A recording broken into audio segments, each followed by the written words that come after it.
प्रणाम मित्रों। तो चलिए आज हम लोग सूरदास जी द्वारा रचित पदों को पढ़ते हैं। हम लोग इस वीडियो में 2 पद पढ़ेंगे और ये दोनों पद आप लोगों को क्लास 11th जग बोर्ड के अंतर्गत पढ़ना है। तो चलिए इसके पहले पद को हम लोग पढ़ते हैं। खेलन में को काको गोसैया, हरि हारे जीते श्रीदामा, बरबस ही कत करत रिसैया, जाति पाति हमते बड़नाही, बसत तुम्हारी छैया, अति अधिकार जनावत याते जाते अधिक तुम्हारी गैया, रूठही करे तासो को खेले, रहे बैठी जहत गवैया, सूरदास प्रभु खेलोई चाहत, दाओ दियो करे नंद दुहैया। इन पंक्तियों में सूरदास जी ने श्री कृष्ण जी के बचपन की क्रीड़ाओं का वर्णन किया है कि वे छोटे थे और वह खेल रहे थे और खेलते हुए वह श्रीदामा से हार जाते हैं और श्रीदामा उनके जो परम मित्र हैं वे जीत जाते हैं और इसी के लिए जो कृष्ण जी हैं वे गुस्सा हो जाते हैं और वे क्रोधित हो जाते हैं और खेलना छोड़ देते हैं।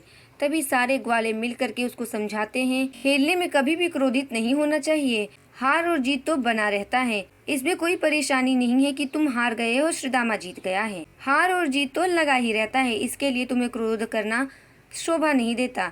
और साथ ही साथ वे लोग बताते हैं कि अगर तुम इस प्रकार क्रोध करोगे तो तुमसे कोई नहीं खेलेगा कान्हा। अंततः श्री कृष्ण जी मान जाते हैं और खेलना चाहते हैं। तब उनको उनकी बारी दी जाती है, वो भी नंद दुहैया के साथ, यानी कि नंद जी की कसम दे करके। तो चलिए अब हम इसके भावार्थ को देखते हैं। कवि कहते हैं कि खेलन में को काको गुस्सैया, अर्थात तुम खेलने में क्यों गुस्सा करते हो, खेलने में क्रोधित नहीं होना चाहिए। हरि हारे जीते श्रीदामा, बरबस ही कत करत रिसैया, तुम हार गए हो, हरि यानी कि श्री कृष्ण हार गए हैं और उनके परम मित्र श्रीदामा जीत चुके हैं। तो इससे क्या फर्क पड़ता है, खेल में हार जीत तो बना रहता है।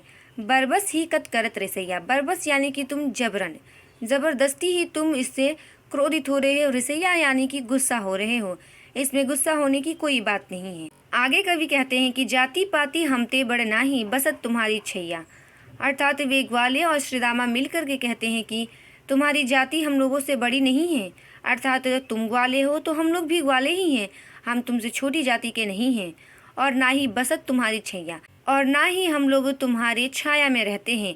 छैया बसत तुम्हारी छैया का अर्थ होता है ना ही हम तुम्हारे आश्रय में रहते हैं, इसलिए तुम इस प्रकार का क्रोध हम पे नहीं कर सकते। आगे वे लोग कहते हैं कि अति अधिकार जनावत याते जाते अधिक तुम्हारी गैया, तुम हम लोगों पे अधिक अधिकार जताते हो, ज़्यादा अधिकार जताते हो, इसका यह तो मतलब नहीं कि तुम्हारे पास ज़्यादा गैया है इसलिए तुम हम लोगों पे इस प्रकार से अधिकार जताते हो।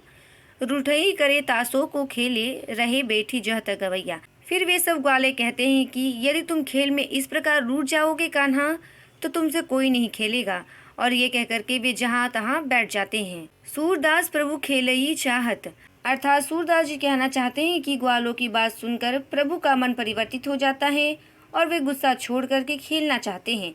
दाऊ दियो करी नंद दुहैया, फिर वे सब ग्वाले उन्हें उनकी बारी, दाऊ यानी कि उनकी बारी देते हैं, लेकिन वे लोग उन्हें नंद की दुहैया यानी कि नंद की कसम देते हैं, उसके बाद ही उसे खेलने देते हैं। अर्थात वे सारे सखा उन्हें यह कसम देते हैं कि तुम कभी भी आप खेलने में रूठोगे नहीं। तो चलिए अब हम उनके दूसरे पद को पढ़ते हैं। मुरली तऊ गोपाल ही भावती, सुनीरी सखी जदपि नंद लाला ही नाना भांति नचावती, राखती एक पाई ठाड़ो करी, अति अधिकार जनावती, कोमल तन आज्ञा करवावती, कटी टेढ़ो हवे आवती, अति आधीन सुजान कनोड़े, गिरिधर नार नवावती, आपुन पोढ़ी अधर सज्जा पर कर पल्लव पलुटावती, भ्रिकुटी कुटिल नेन ना सापुट, हम पर कोप करावती, सूर प्रसन्न जानी एको छिन, धरते शीस डुलावती। इन पंक्तियों में कृष्ण जी और उनकी मुरली के विषय में बताया गया है। दो सखियां आपस में बात करती हैं कि किस प्रकार कृष्ण जी मुरली को बजाते हुए इतने मंत्रमुग्ध हो जाते हैं कि वे हम लोगों को भूल जाते हैं, अर्थात वे लोग कहना चाहती हैं कि श्री कृष्ण जी मुरली को पा करके हमें भूल जाते हैं और यह मुरली हमारे और श्री कृष्ण जी के प्रेम के मध्य में आता है। तो चलिए हम इसके भावार्थ को देखते हैं। कवि कहते हैं कि मुरली तव गोपाल ही भावती, अर्थात दो गोपियां एक दूसरे से बात कर रही है और एक गोपी कहती है कि हे सखी, मुरली जो है वह गोपाल ही यानी कि श्री कृष्ण जी को बहुत ही अच्छी लगती है। भावती का अर्थ होता है भाती है, यानी कि अच्छी लगती है। आगे वे लोग कहती है कि सुनेरी सखी यद्यपि नंदलाला ही नाना भांति नचावती, सुनो रे सखी, जबकि नंदलाला ही यानी कि श्री कृष्ण जी को वह मुरली नाना भांति यानी कि अलग अलग तरीकों से नचाती है। तो चलिए देखते हैं कि मुरली उनको क्या क्या नाच नचाती है। कवि कहते हैं कि राखती एक पाय ठाड़ो करी, अर्थात वह गोपी कहती है कि वह मुरली श्री कृष्ण जी को एक पांव पर खड़े रखती है। अर्थात जब भी श्री कृष्ण जी मुरली बजाते थे तो वे अपने एक पांव पर खड़े होकर ही मुरली बजाया करते थे, अर्थात एक पैर के ऊपर दूसरे पैर को रख देते थे। फिर वे कहते हैं कि अति अधिकार जनावती, अर्थात वह मुरली बहुत ज़्यादा अधिकार श्री कृष्ण पर जताती है, हम लोगों से भी ज़्यादा अधिकार जताती है। आगे वे लोग कहती है कि कोमल तन आज्ञा करवावती, अर्थात श्री कृष्ण जी के कोमल तन से वह मुरली अपनी सारी बात मनवाती है, अपनी आज्ञा का पालन करवाती है। कटी टेढ़ो हवे आवती, अर्थात जब कृष्ण जी मुरली बजाते हैं तब उनकी कमर टेढ़ी हो जाती है। फिर आगे वे लोग कहती कि अति आधीन सुजान कनूड़े गिरिधर नार नवावती, अर्थात जब श्री कृष्ण जी मुरली बजाते थे तो उनका सिर झुका हुआ रहता था। तो गोपियाँ इसमें कहती है कि श्री कृष्ण जी उस मुरली के खरीदे हुए दास की भांति हैं, जो कि सदैव उसके समक्ष सिर झुकाए हुए रहते हैं। फिर आगे वे लोग कहती कि आपुन पोढ़ी अधर सज्जा पर कर पल्लव पलुटावती, अर्थात वह मुरली तो स्वयं श्री कृष्ण जी के अधर यानी कि होठों पर होठों रूपी सज्जा यानी सेज पर सोती है और उनके हाथों से अपने पूरे शरीर को दबाती है।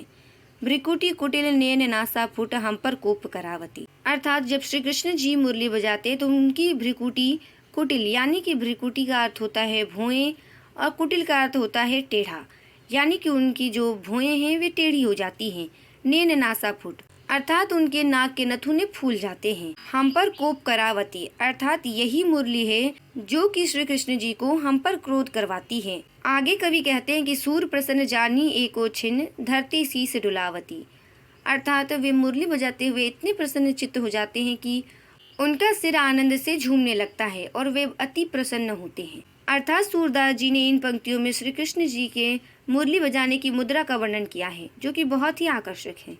यहीं पर उनके दोनों पद समाप्त होते हैं। धन्यवाद।